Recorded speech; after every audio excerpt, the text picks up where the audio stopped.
Haciendo un repaso de la sesión que acabamos de finalizar, miramos y les recomiendo que ustedes consulten la página correspondiente en el decreto 2539, cuáles son las competencias que se requieren para cada nivel.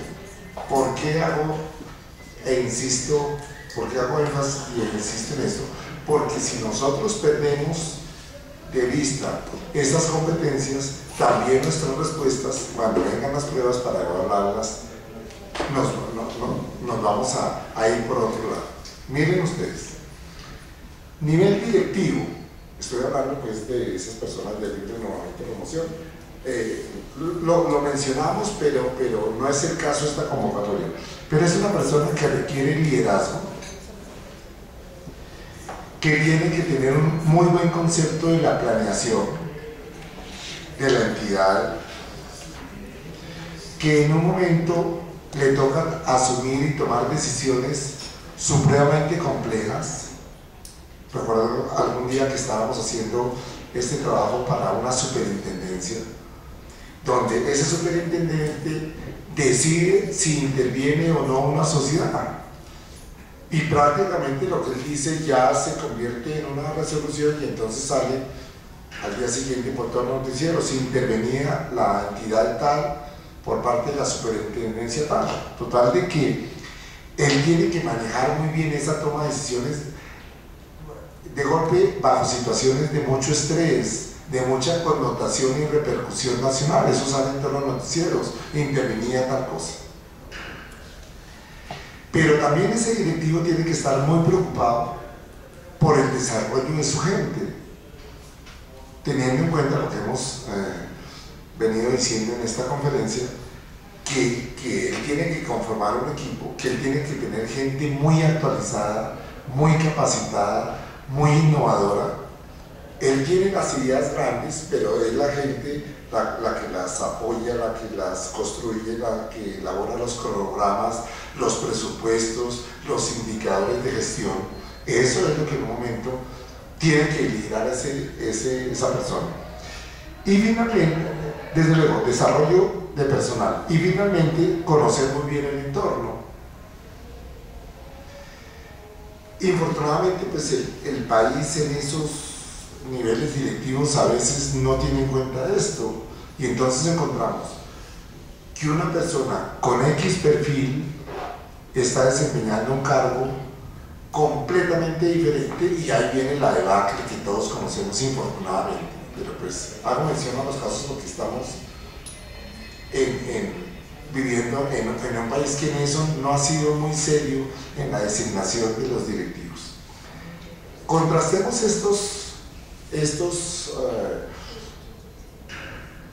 estas competencias con las del nivel profesional. Como les digo, hago énfasis en este cuadro para que nosotros orientemos nuestras respuestas. Decíamos entonces, el profesional tiene que estar permanentemente actualizado, tiene que hacer cursos, seminarios, talleres, ¿de acuerdo?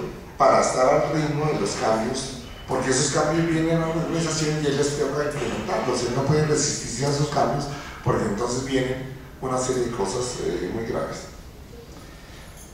Tiene que tener experticia profesional en el área financiera, en el área contable, en el área de la gestión humana, en el área jurídica. Eso no se improvisa, eso es lo que nos da a nosotros el sistema educativo tradicional, nuestra formación como titulados en abogado, economista, financiero, lo que sea. Pero entonces, ya aquí, ya no es una persona genérica, sino tiene que tener experticia profesional. ¿De acuerdo? Es decir, que si la persona es un profesional del INVIMA, por poner un ejemplo, tiene que saber o de productos farmacéuticos a la minucia, de medidas sanitarias, de manejo de reactivos para desinfección, por ejemplo, de lo que es procesos como los mataderos. Total de que eso no lo puede desempeñar un abogado solamente, ni lo puede desempeñar un ingeniero de sistemas, sino tienen que ser químicos farmacéuticos, que conozcan, además de productos animales o de productos vegetales o de productos X cosas. De nuevo, por ser profesionales, se privilegia el trabajo en equipo y la colaboración. Recuerdo en otro caso como en una entidad muy importante comenzamos a exponer esto, y unas personas que tenían que hacer visitas para entidades vigiladas, la una era abogado y el otro era economista, y entonces le dijeron al director de esa entidad, dijo, mire, nosotros sí preferimos, dijo el abogado, yo voy a un concepto, hago un análisis, hago un diagnóstico y le paso a usted, señor directivo, mi concepto jurídico. Y tomó la palabra el contador y dijo, yo también, yo prefiero trabajar en la parte contable, yo simplemente voy, analizo los estados de pérdidas y ganancias, los balances y toda la cosa, y yo le paso a usted mi informe contable. Pero como el director de esa entidad, no lo voy a mencionar por supuesto, ya conocía esto, dijo, mire, eso era hasta ayer, pero yo no puedo, como responsable de esta entidad, estar leyendo un concepto jurídico para acá y un concepto económico para acá y un concepto contable para acá, por otro lado. Ustedes se reúnen, por favor, y me hacen un solo concepto, y ese es el único que yo acepto, que yo no tengo tiempo de ponerme a mirar conceptos. Supongamos que esa entidad supervise 1500 entidades. ¿A qué hora se leen 300 conceptos, perdón, 3000 conceptos, cada uno en la partecita contable? Y recuerdo que de una forma muy asertiva y muy directa les dijo, mire, eso que ustedes me cuentan, esto es muy importante, eso que ustedes me cuentan era importante hasta ayer. A partir de hoy ustedes se van los dos, me elaboran un solo informe y me pasan un informe firmado por los dos. Y ese sí, yo lo leo porque finalmente yo soy el responsable de esta entidad. Fíjense ustedes, hasta ahí llegaron las tales antiguas competencias. Les pongo ese ejemplo porque como les digo en los entrenamientos, la gente dice, no, pero ¿por qué voy a escoger esta respuesta en lugar de la otra? Ahora hacemos unas preguntas para que, por parte de ustedes, el auditorio, para que desagreguemos más estos conceptos. De nuevo, el profesional tiene que ser muy creativo, muy innovador. No se puede hacer, aquí yo hice un informe por allá en el 80 y en el 90, voy a coger ese informe y lo hago y lo maquillo alguna cosa, no, porque las situaciones cambiaron, el medio cambió de examen. Miren ustedes el técnico. Las competencias del técnico entonces son, desde luego, su experticia técnica en sistemas, en archivo, en manejo documental, en inventarios y almacenes, actualmente estamos haciendo un trabajo muy importante para un hospital, entonces en muestras de sangre, tomas con todas las medidas preventivas, fitosanitarias, de bioseguridad médica total, y que se supone que esa persona, que es normalmente un biólogo o un bacteriólogo, conoce todos esos reactivos y fechas de vencimiento y toda la cosa de los productos. Trabajo en equipo, porque así sea un departamento o un área, o mejor un proceso técnico, todo el mundo tiene que estar trabajando en equipo, y desde luego tiene que ser una persona muy creativa, que no le ponga palos a la rueda, sino que no, bueno, si viene un proceso complejo, se reúna con su gente y contribuya con su experticia a lograr que las personas vayan haciendo, por ejemplo, el proyecto de un decreto para la firma de esa persona. Y esto contrasta un poquito entonces con el nivel asistencial.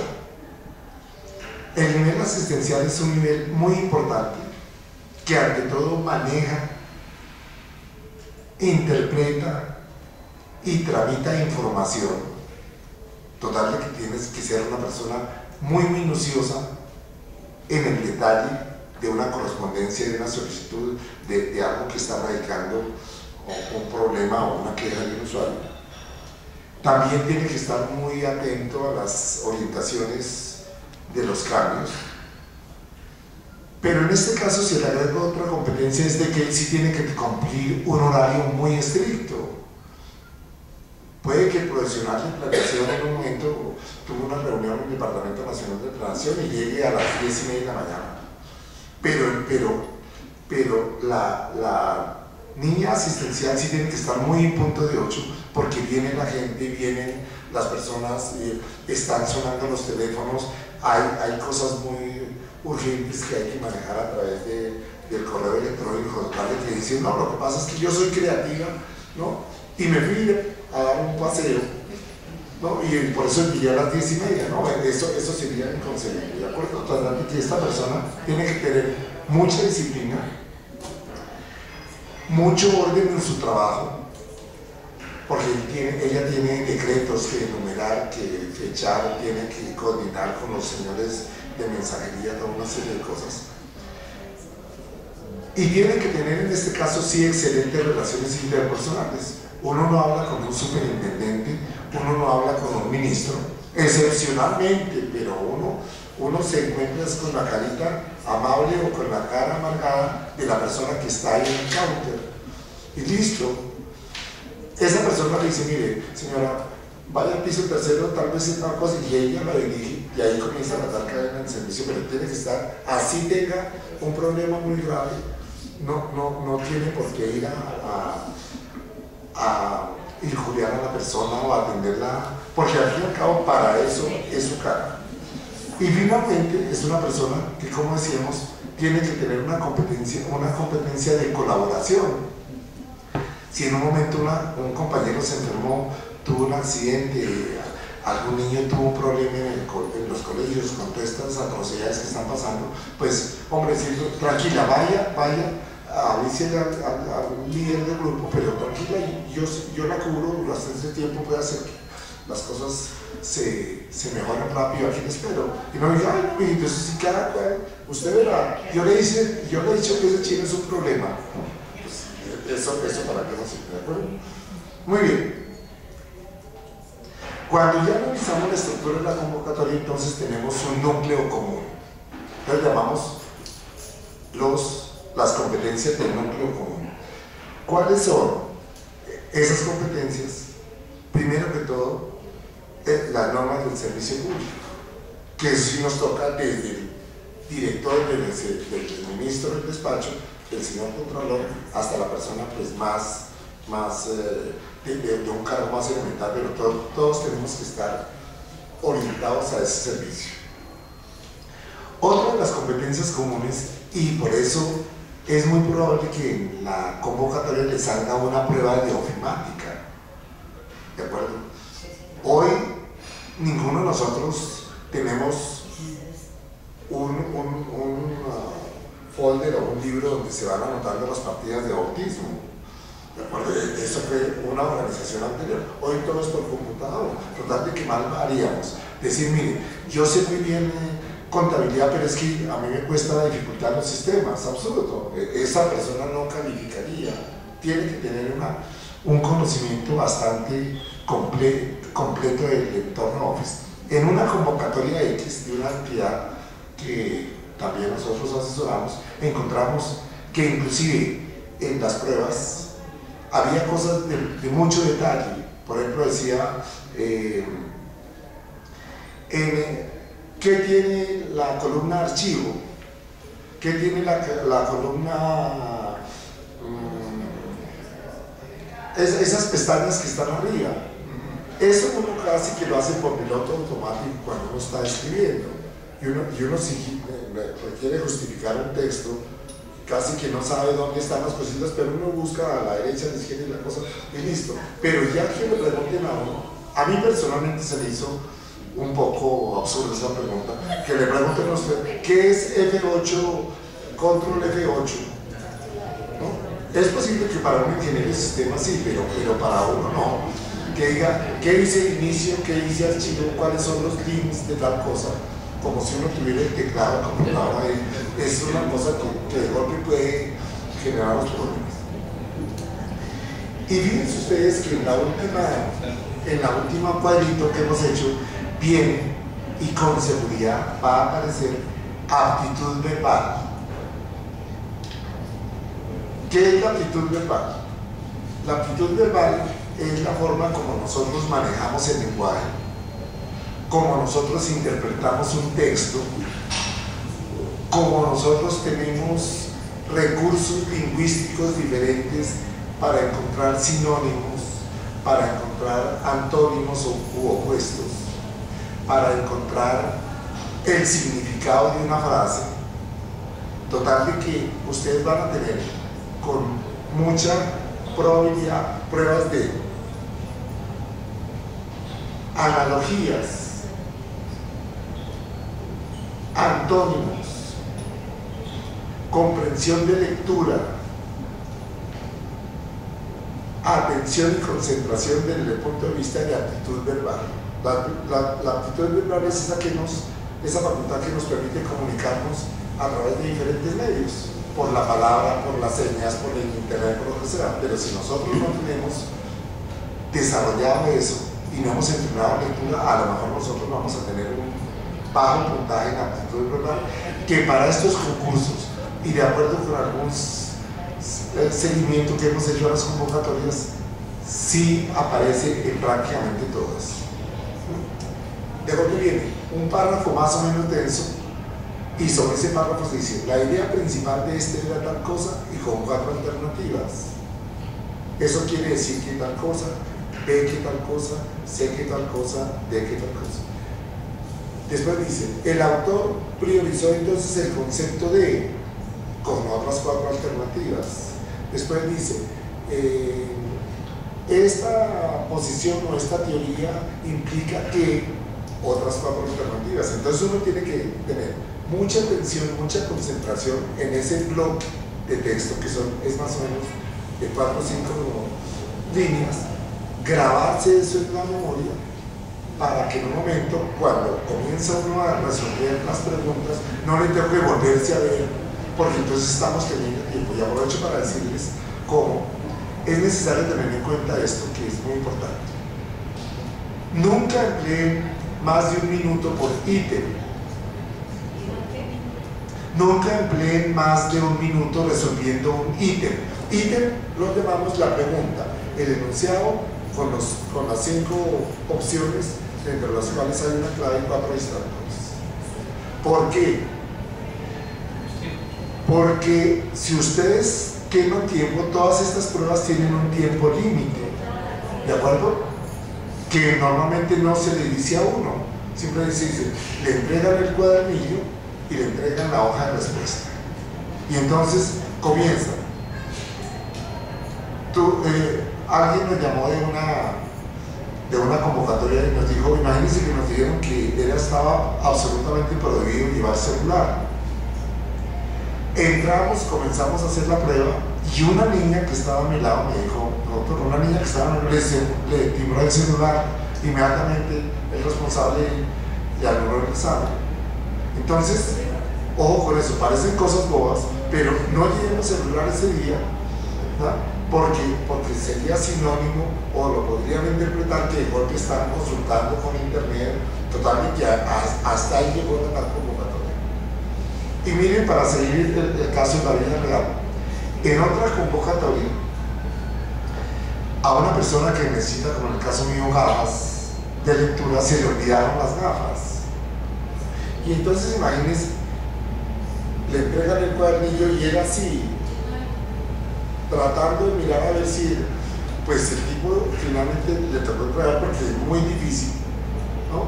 Para uno que tiene problemas visuales, no llevarse sus lentes. Entonces, eso lo tiene que tener muy en cuenta. Desde el punto de vista práctico, cada prueba tiene 2 componentes: un cuadernillo, que por favor, en el cual no escriban nada, y una hoja de respuestas que va por separada.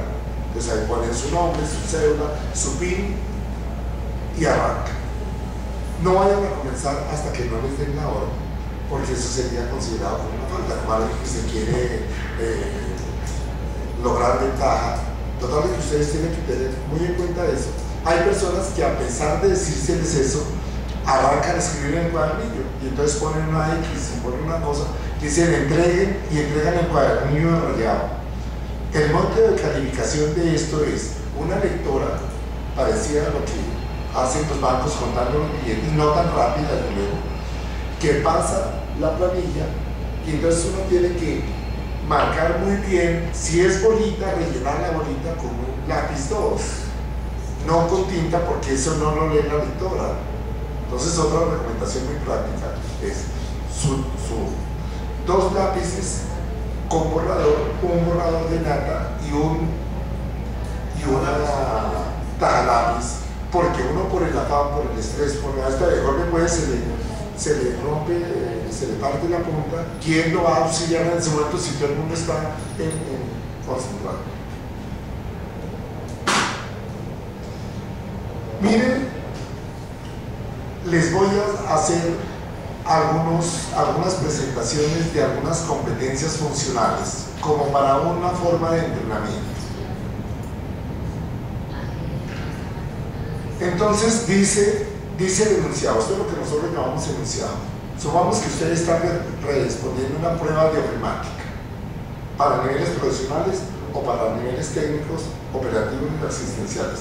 El enunciado dice: cambiar el formato de la fuente significa. Cambiar el formato de la fuente significa: A. Agregar un texto. B. Cambiar el tamaño de la letra. C. Agregar una animación. D. Seleccionar un tipo de letra especial. Y E. Escribir en Word Art. ¿Cuál sería la respuesta?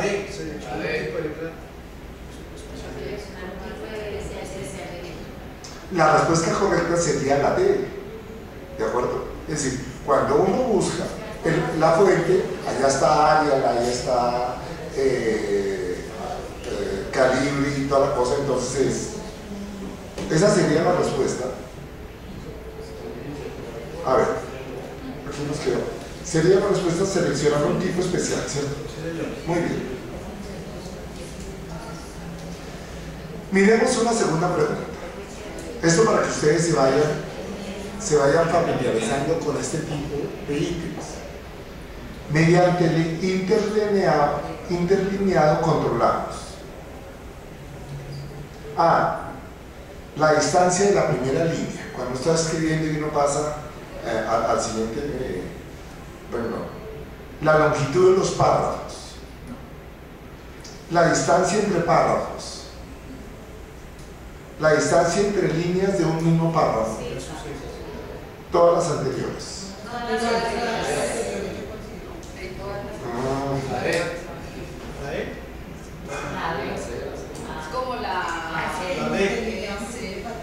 Sería la D, ¿de acuerdo? La D. ¿Todas las anteriores? No. El lineado es donde ponemos a un espacio, a espacio y medio, a dos espacios, a dos espacios, en total, que sería la distancia de 1, de 1.5 a 2.5. Exactamente. Fíjense, con todo el que ustedes manejan el entorno Office, ojo con las cascaritas. ¿Por qué los llamamos distractores? Porque son cosas que nos pueden inducir al error, que son muy cerquitas. Aquí nos vamos a poner letras mayúsculas, ni vamos a poner gráficas, tortas, estadísticas, no, porque sería muy bobo y la gente le descartaría. Otro. La mejor presentación de un texto en columnas es: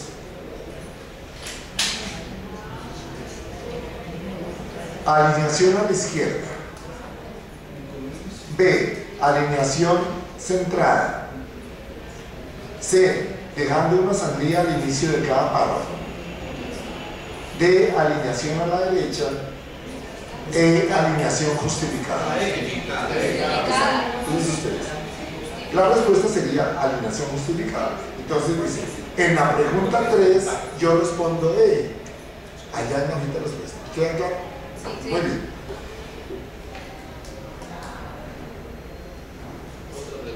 Cuando, ¿tienen alguna pregunta? Muy bien. Cuando nosotros vemos la última actualización que la Comisión Nacional del Servicio Civil nos hizo, entonces vemos esto. Yo les recomiendo estudiárselo muy bien. Este es el paquete sobre el cual va a rodar toda la convocatoria. ¿De acuerdo? Entonces tenemos normas del servicio público, conocimiento y aplicación del Estatuto Anticorrupción, la Ley 1474 del 2011, conocimientos del Código Único Disciplinario. Como nosotros somos objetos y sujetos del Código Único, nosotros tenemos que saber qué es falta leve, qué es falta grave, cómo se sanciona tal cosa para evitar pues, estar incursos en esto. Conocimientos de la Constitución, de los títulos 1, 2 y 5 de la Constitución. Y fíjense ustedes para las entidades territoriales, por supuesto, manejo y mucho conocimiento de las entidades de las contralorías territoriales. Conocimiento del sistema de gestión de calidad y algo que con seguridad les sale a todos, y en los seguimientos que le hemos venido haciendo en las convocatorias, así lo hemos constatado: conocimientos básicos de la estructura del Estado. Como qué es un ministerio, qué es un departamento administrativo, quién nombra a los consejeros de Estado, quién nombra a los consejeros, cómo se eligen los consejeros del Consejo Nacional Electoral, quién elige al Procurador General de la Nación, cuál es el proceso de selección y elección del Contralor General. Eso lo tienen que tener a ustedes completamente en su cabecita, ¿no? Y para esto les recomiendo leer el libro del doctor Mario Madrid Malo, que se llama Estructura del Estado.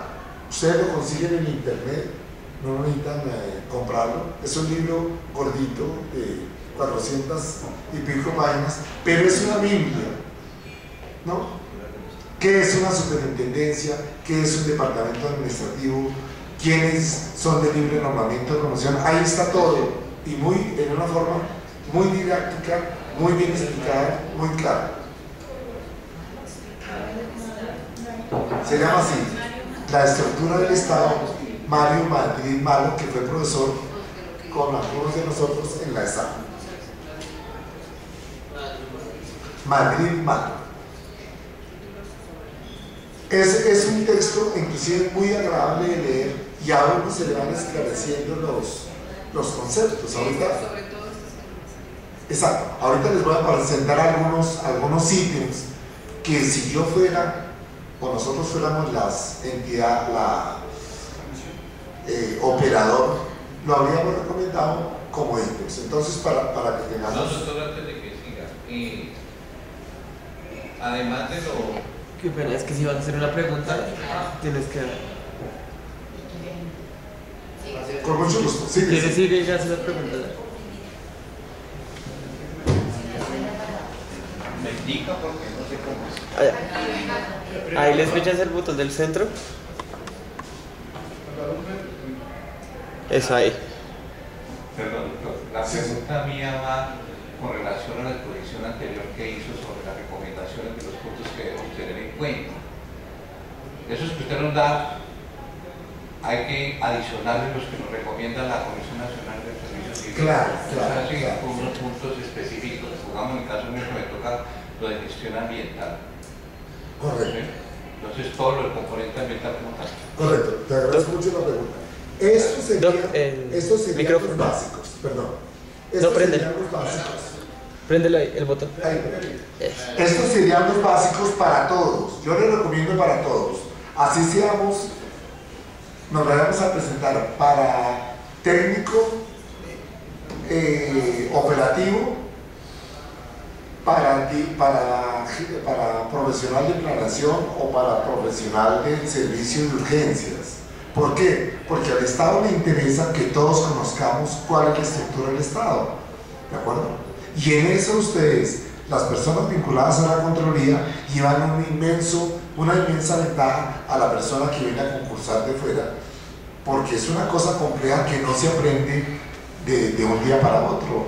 Ustedes verán cuando comiencen a estudiar el libro que les he recomendado, cómo es un texto como para examen de universidad supremamente importante que todos tenemos que tener en la cabeza.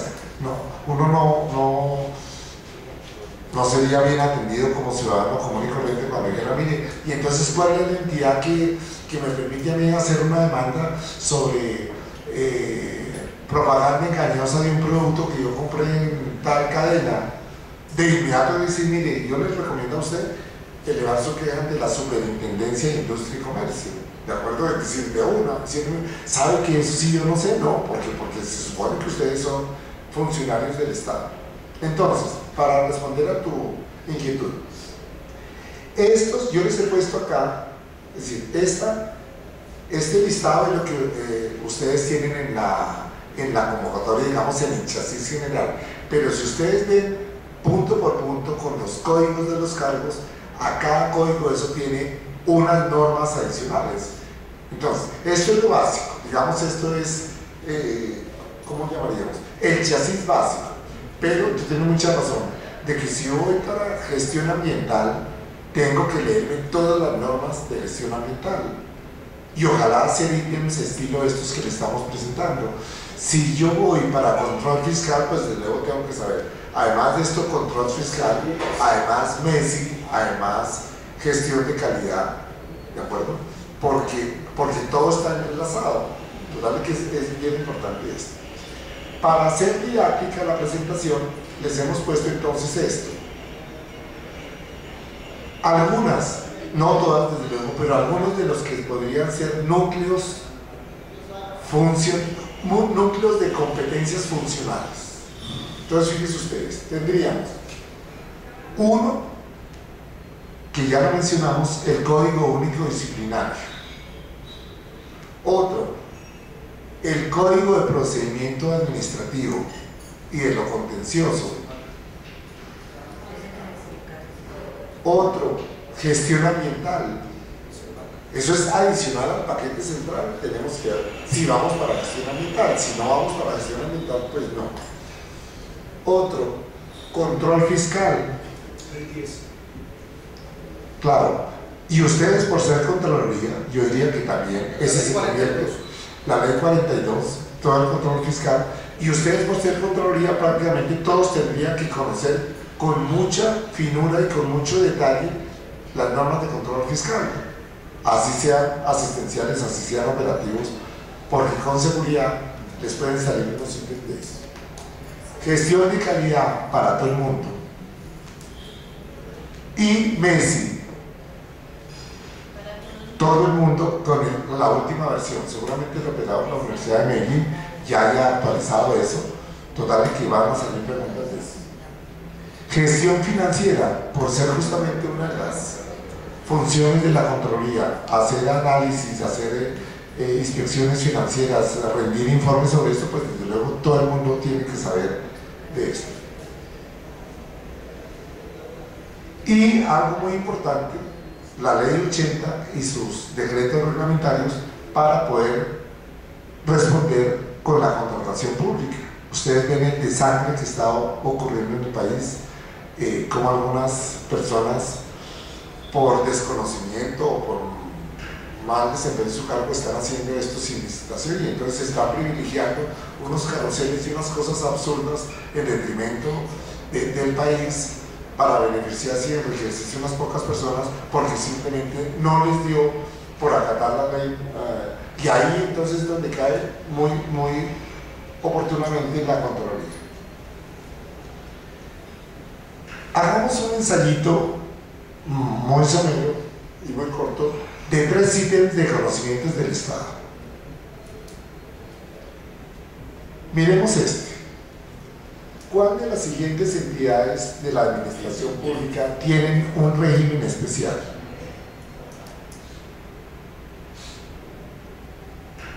El Departamento Administrativo de la Presidencia de la República,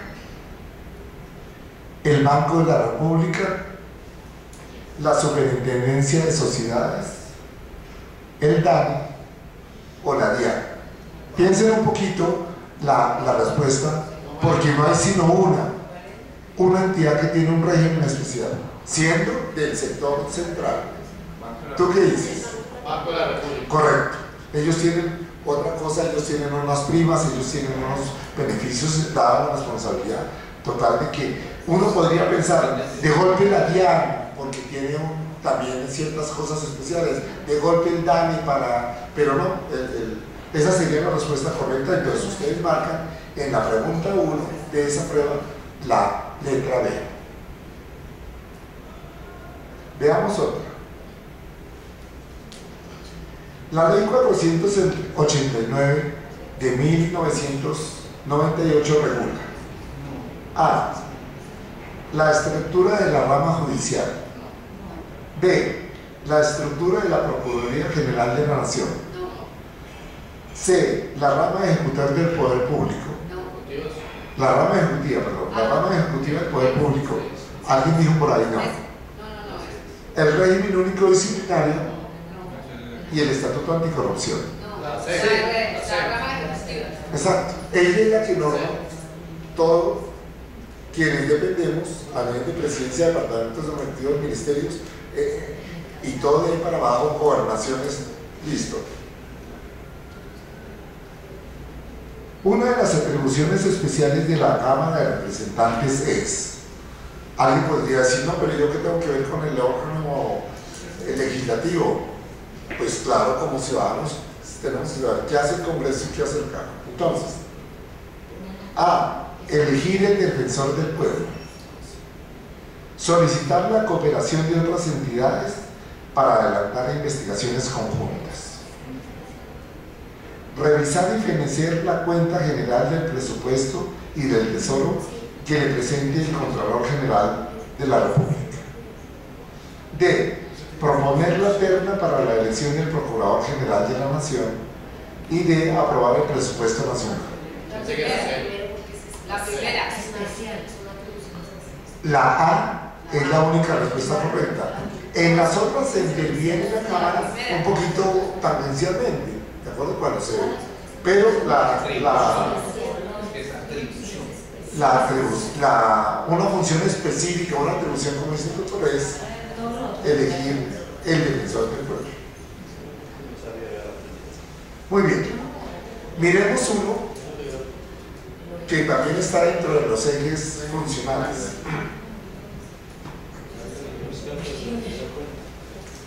De acuerdo con los principios rectores de la Ley 734 del 2002, a quien se atribuye una falta disciplinaria, se presume culpable mientras no se compruebe lo contrario, mediante fallo ejecutorial. Se presume inocente mientras no se declare su responsabilidad a través de un fallo ejecutorial. C. Se presume inocente porque la acción disciplinaria no se aplica a funcionarios de planta de las entidades públicas. D. Se le declara su responsabilidad en fallo ejecutorial y de ninguna de las anteriores.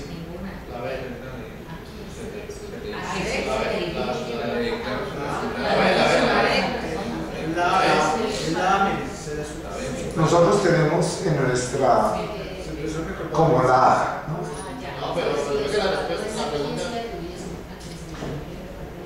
¿La pregunta cómo es? De acuerdo con los principios rectores de la Ley 734 del 2002, a quien se atribuye una falta disciplinaria, se presume culpable mientras no se compruebe lo contrario. Esa es la vez, no sé. Es que no, ya se le atribuyó la falta. Muy bien. ¿Quién se le atribuye? A alguien que se declararon culpable. En tu concepto, ¿cuál sería la respuesta? Es que hay cosas que yo saben de La pregunta es,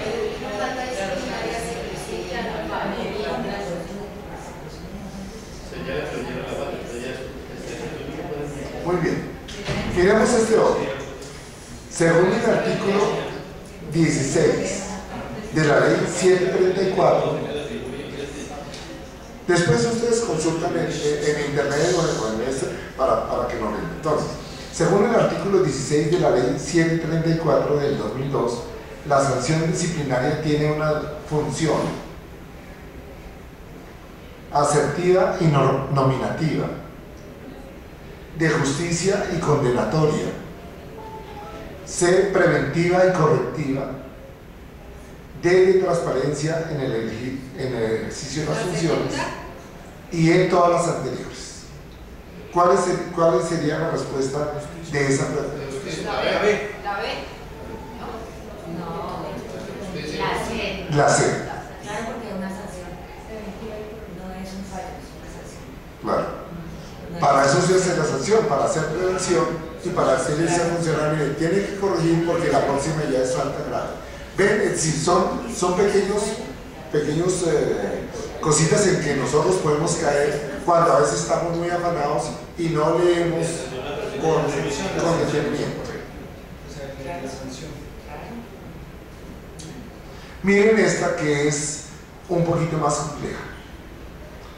Cuando un servidor público comete varias faltas disciplinarias conexas, ¿de qué manera se investigarán y decidirán estas faltas?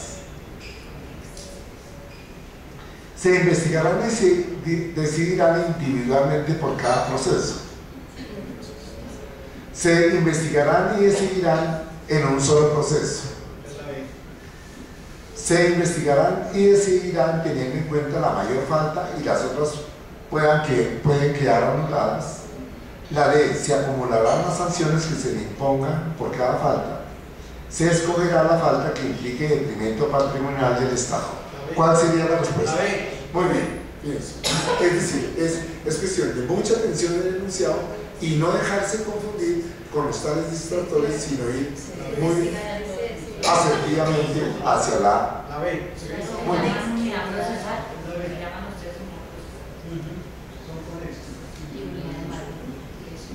Miremos este por tratarse de las Contralorías Territoriales. De acuerdo con la Constitución Política, son entidades territoriales. Recuerden que ahí teníamos una diapositiva que hay que mirar toda esa parte de las normas territoriales. Entonces, los distritos, municipios, corregimientos y comunas. B, los territorios indígenas, las comunas y los corregimientos. C, los departamentos, distritos, municipios y territorios indígenas. D, las zonas de reserva campesina. D, los parques nacionales. La respuesta sería la C. Muy bien.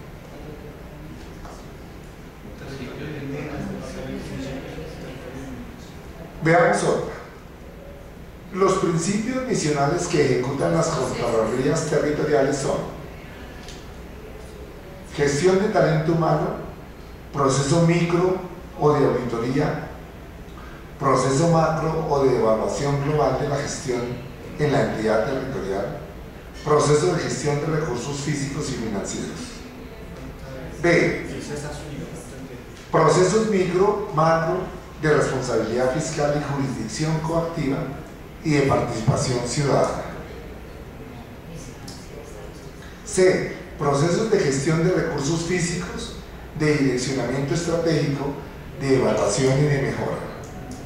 Fíjense que esta ya es muy compleja porque tiene mucha información y muchas combinaciones. D, de vigilancia, control y seguimiento. Y de E, todos los anteriores.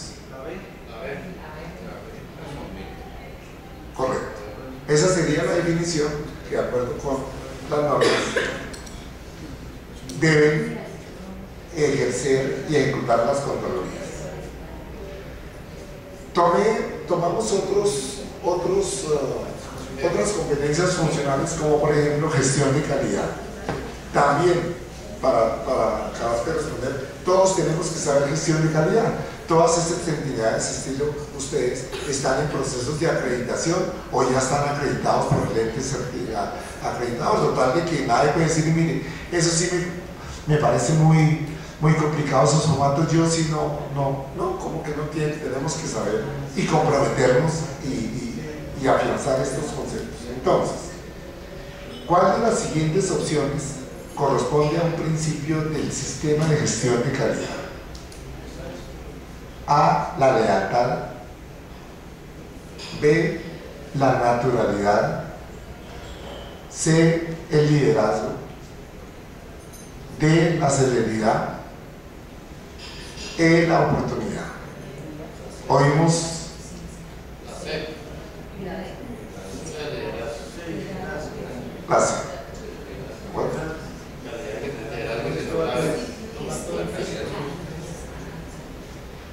Miremos otra. La ley 872 del 2003 crea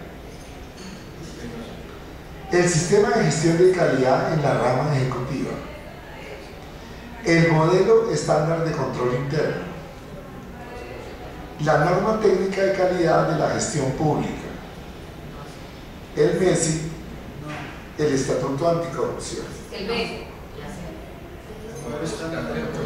La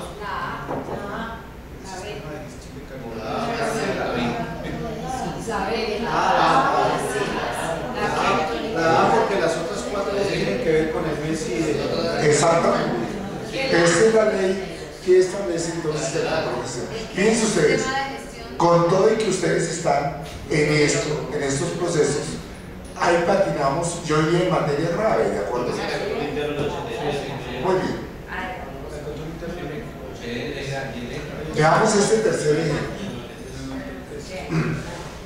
El conjunto de acciones adoptadas para eliminar la causa o las causas de una no conformidad potencial u otra situación potencialmente indeseable se denomina acción correctiva, auditoría integral de calidad, acción preventiva, gestión por procesos, mapa de procesos. Acción correctiva. A ver, el conjunto de acciones adoptadas para eliminar las causas de una no conformidad, exacto, es acción, sí, es acción preventiva, claro, claro. Lo correctivo es lo que ya ustedes consignan en el informe, que sugiere corregir, pero esta efectivamente es acción preventiva. ¿De acuerdo? Sí. Muy bien. Entonces, de esta manera les he hecho una selección de algunos, desde luego no alcanzamos porque creo que son 90 ejes temáticos, sería imposible, pero de todas maneras en los seminarios nosotros hemos venido ya tratando este material. Si alguno quiere, miren esto tan importante, si alguno quiere documento de esto, con mucho gusto nos escribe.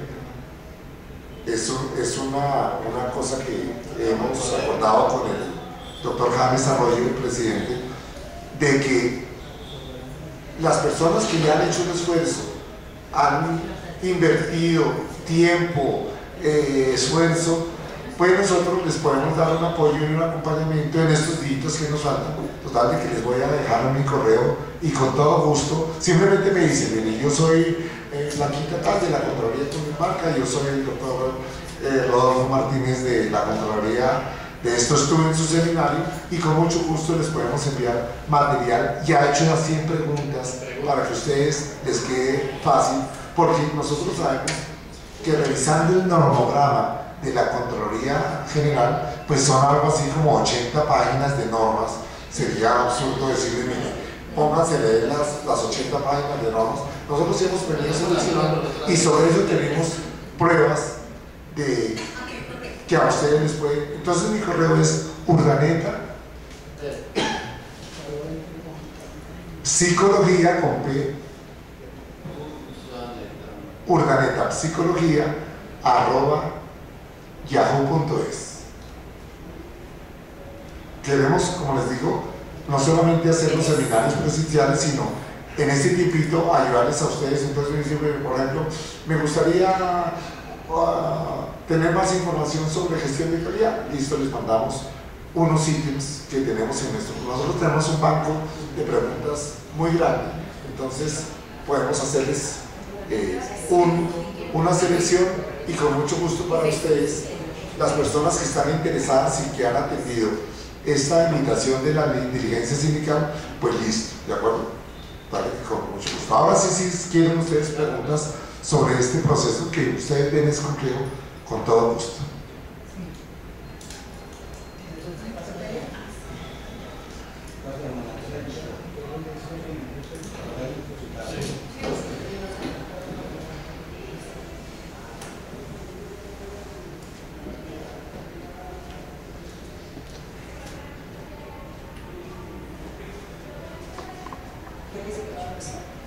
El botoncito del centro. Ahí ya está. ¿Ya? Bueno, yo pregunto como cuál es, ¿sí? Sí, eso. Ah, ya. Yo pregunto como cuál es la estructura cognitiva fundamental, o sea, como cuál es la línea por donde uno debe analizar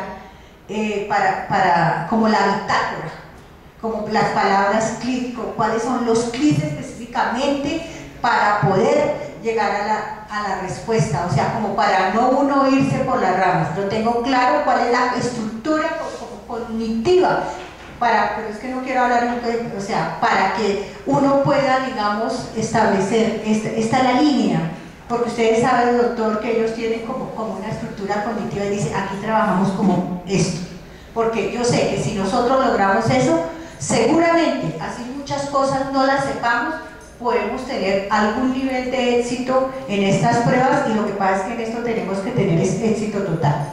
Correcto. Yo diría, doctora, que depende de la prueba que ustedes estén respondiendo.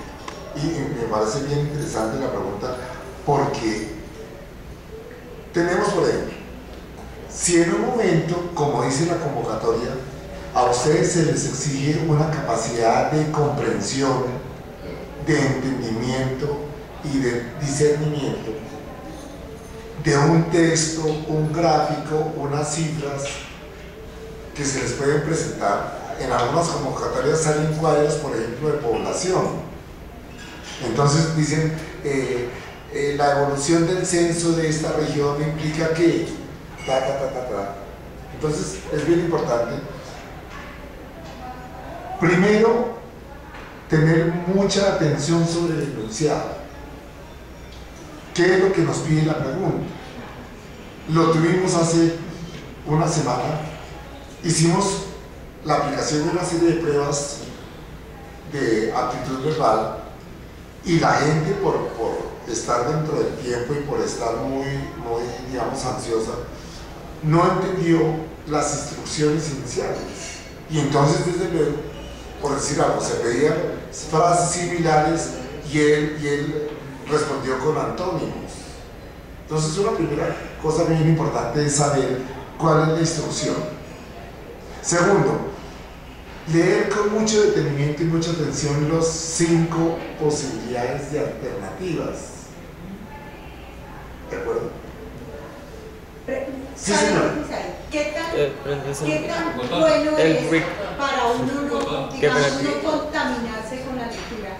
Primero leer las alternativas antes de leer la pregunta. No es correcto. No, doctora, porque en un momento, su merced, como por factores de estrés y de tensión que un proceso de esto requiere, puede que su merced se disperse mucho. En cambio, se dice, por ejemplo, lo que acabamos de ver en estos sitios. La ley tal determina, es decir, la ley 800 tal o la ley 489 del 98 determina, ¿no? Su merced tiene, ese es el cabezón, esa es como la portería a la cual su merced tiene que meter el gol correspondiente. Si como su merced dice, lee los 5, se dispersa, ¿no? Entonces se dispersa porque ahí está régimen disciplinario, código único, entonces lo primero es, ¿cuál es? Saber leer. Exactamente, saber leer y repetir. después comprender y ahí sí tener la capacidad de discernimiento frente a las 5 alternativas. Y déjenme, por ejemplo, ponerles este caso. En el caso del razonamiento abstracto, que son esos cuadritos con bolitas, con cuadrados, con cosas que se suben, se bajan, la gente no sé por qué razón le tenemos en general mucha aversión a eso.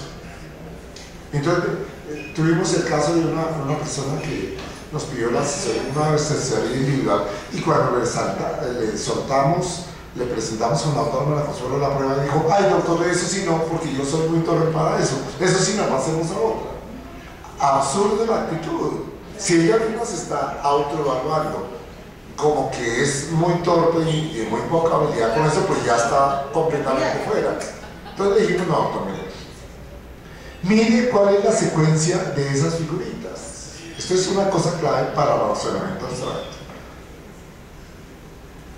En un momento puede haber una secuencia hacia un lado y otra secuencia paralela, es decir, puede haber dos mensajes que nos dan una figurita y otras figuritas que voltean, por ejemplo, en contrario sentido. Entonces, con una que ya desarrollen, prácticamente la otra va ahí pegadita. ¿De acuerdo? Entonces, tienen que ustedes, yo les recomiendo en los seminarios, háganse una historia. Este ángulo ganó a un lado, es un triángulo, después un cuadrado, después es un pentágono. Necesariamente me está diciendo que el cuadradito o la figura geométrica va ganando un lado. Cuando ustedes entienden eso, aquí están las 5 respuestas y entonces dicen: el próximo sería el hexágono, ¿de acuerdo? Pero si ustedes no captan muy rápidamente el mensaje de las figuritas, pues ustedes se comienzan a inundar de estrés. Recuerdo en una territorial había una persona de profesión de derecho, y cuando les presentamos el examen comenzó así a darnos muestras de, y así así. Entonces cuando vio me acerqué y le dije: mire doctor, no entiendo nada, estoy absolutamente bloqueado, yo no sé esto qué es. Le digo: tranquilamente. Entonces hagamos un cuentico. ¿Qué hace la bolita con el cuadrito? ¿Qué hace el negrito con las rayas? ¿Qué pasa?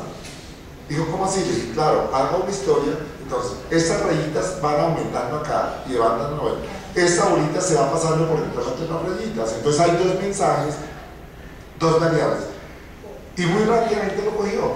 Yo les recomiendo esa metodología para que ustedes rápidamente digan. A veces, inclusive ayer por ejemplo en Montería, casi que la persona lo hacía, una persona muy rápida, lo hacía con el dedo, entonces casi que no lo verbalizaba, sino hacía esto, que de rapidez, como con un dedo lector, buscaba la cosa. Eso está perfecto. Pero, sí. La clave sería determinar cuando tenemos, por ejemplo, 3 elementos, identificar uno muy bien y uno va sacando. Exactamente. Y lo que usted dice es muy importante. También por descarte, hay figuras que materialmente no tienen nada que ver con la cosa. Y volvemos a insistir en que no gasten, por favor, más de 1 minuto en cada ítem, porque esto se califica es por número de ítems acertados. ¿De acuerdo? Si en un momento ya llega y se les acaba el tiempo, ustedes tienen que entregar el cuadernillo, qué lástima que tengan, por haberse detenido en un ítem, no alcancen a llegar 12, 15 ítems. Ahí ya la cosa se vuelve una. Bueno, eso es en cuanto al tema del razonamiento. Prendes el micrófono. Escúchame, eso es bueno. Casualmente yo iba a cuanto al razonamiento. En cuanto al ítem, cuando se nos presenta que son con cifras, se nos presentan que si 2 pesos, 3 pesos, ¿cuál sería la línea de base? ¿Cuál sería el clip para manejar ese tipo de cosas? Muy bien, en términos generales, y eso es lo que recomendamos cuando damos clases de elaboración de pruebas en las facultades, se recomienda que los distractores vayan en un orden bien ascendente o bien descendente. ¿De acuerdo? Entonces, por ejemplo, dice, se compraron tantas cosas, entonces 5, respuesta B 12, respuesta C 17 y después 21. Esa sería, desde el punto de vista simplemente formal de la presentación y la elaboración del ítem. Cuando ya viene el ítem que dice usted necesita embadurnar su sala que tiene 5.40 metros por 3.28 con baldocines de 25 por 25. Entonces ya uno, en ese momento uno entiende el problema, que es lo que le pasa a uno cuando va a cualquiera de estos home centers y dice, mire, necesito cuántos baldocines necesito para esta pared o para este baño, para lo que sea. Entonces, desde luego, yo estoy en una rapidez mental impresionante. Pero entonces, eso es lo que tenemos nosotros definir muy bien el problema. Si en un momento estamos cortos de tiempo, a veces por intuición, sobre todo ustedes las mujeres son muy rápidas en intuir la respuesta. No en adivinarla, sino en ser muy asertivas para llegar a determinar que eso puede estar valiendo 21.000 o lo que sea. ¿De acuerdo? Entonces, ahí viene una clave para que tampoco se pongan ustedes a gastar mucho tiempo en eso. Ahora, normalmente tienen la oportunidad de hacer un cálculo, no van a sacar por ningún momento calculadora, porque lo sacan del salón y rápidamente uno dice, bueno, listo.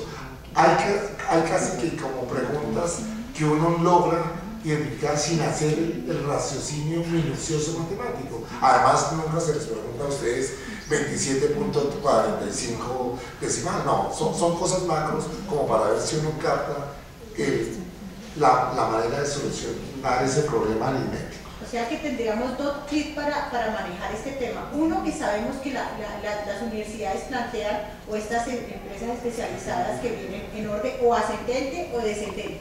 La respuesta es que lo primero que hacemos. Exacto. Y lo segundo, el tema de inducción, y vamos a hacer una operación matemática.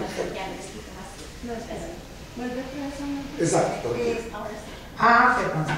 Bueno, entonces tendríamos dos elementos que veo claves acá. Uno es la estructura, tal como digamos el parámetro que se le da a la universidad que hace estas pruebas. Es que se trabaje un orden ascendente o un orden descendente. Normalmente vienen así las pruebas, ¿no? Exacto, sí, es la estructura que le han dado a las universidades para que trabajen. Y lo segundo, de acuerdo a eso, es a manera de intuición y uno va haciendo el cálculo matemático. Exacto.